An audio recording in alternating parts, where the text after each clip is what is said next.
Responda uma coisa para mim. O que Jesus fez antes de ser crucificado?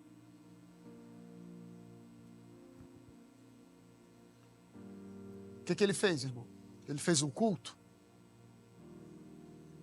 Ele reuniu os discípulos, a multidão, vamos fazer um culto aqui, fazer uma cruzada, chamar a galera aí influente. Fala para mim, o que Jesus fez antes de ir para a cruz? Ele preparou uma mesa. Isso não pode ter sido em vão. Isso é pedagógico. Isso tem um propósito maior. Agora, pasmem. Nós estamos refletindo sobre o que Jesus fez antes de ser crucificado. Agora, fala para mim, o que ele fez depois de ter ressuscitado? Já parou para pensar nisso? Se a gente não entender a mesa, a gente não entende a cruz. Jesus foi crucificado, ninguém entendeu nada. E a pergunta é, ele se crucificou de novo?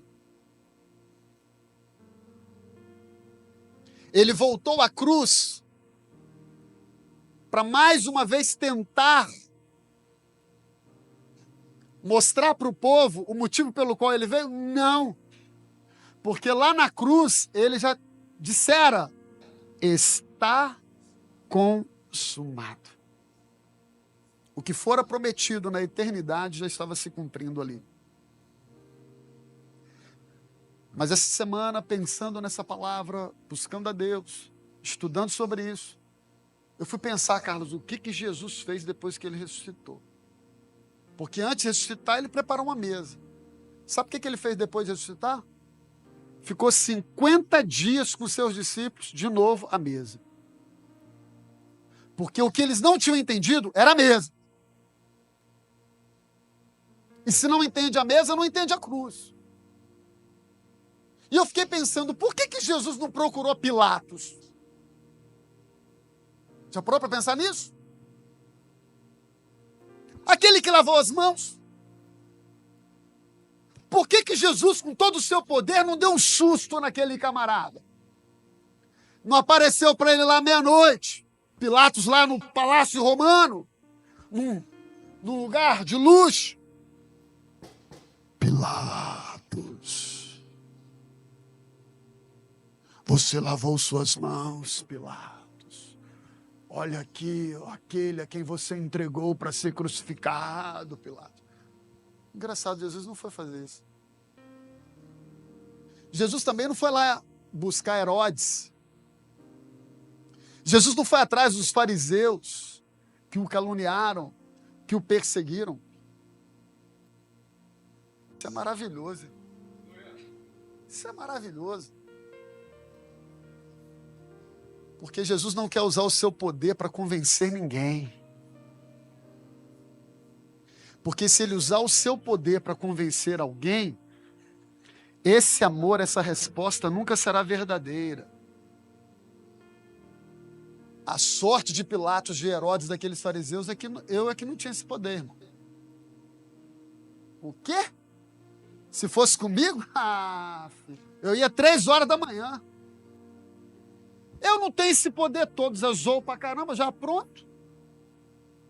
Né? Hoje, inclusive, fiquei... Meu Deus do céu. Fiquei recebendo os meus irmãos aqui na porta, né? Curiosamente, todos vascaínos, porque Deus me deu essa missão de consolar os que choram. Irmão, Lico, a gente que não tem poder nenhum, irmão, fica doente com uma bactéria. Quando a gente tem um pouquinho de poder, a gente já... Opa! E manda figurinha, e vai lá no grupo, e zoa os irmãos. Não tem perdão, não, irmão. Crente não tem perdão nessas horas, não.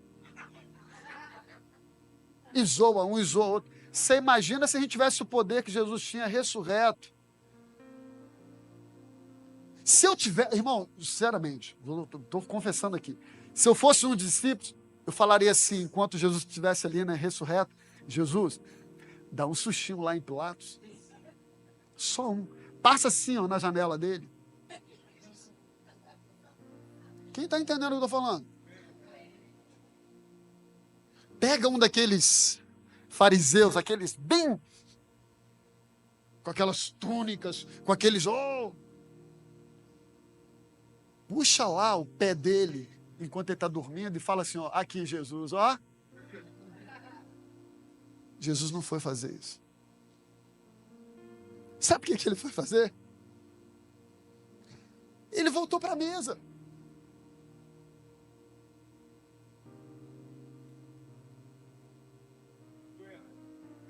Porque para ele isso é importante. Jesus não é um mágico que quer mostrar o seu poder. Jesus é o Filho de Deus que quer salvar o pecador.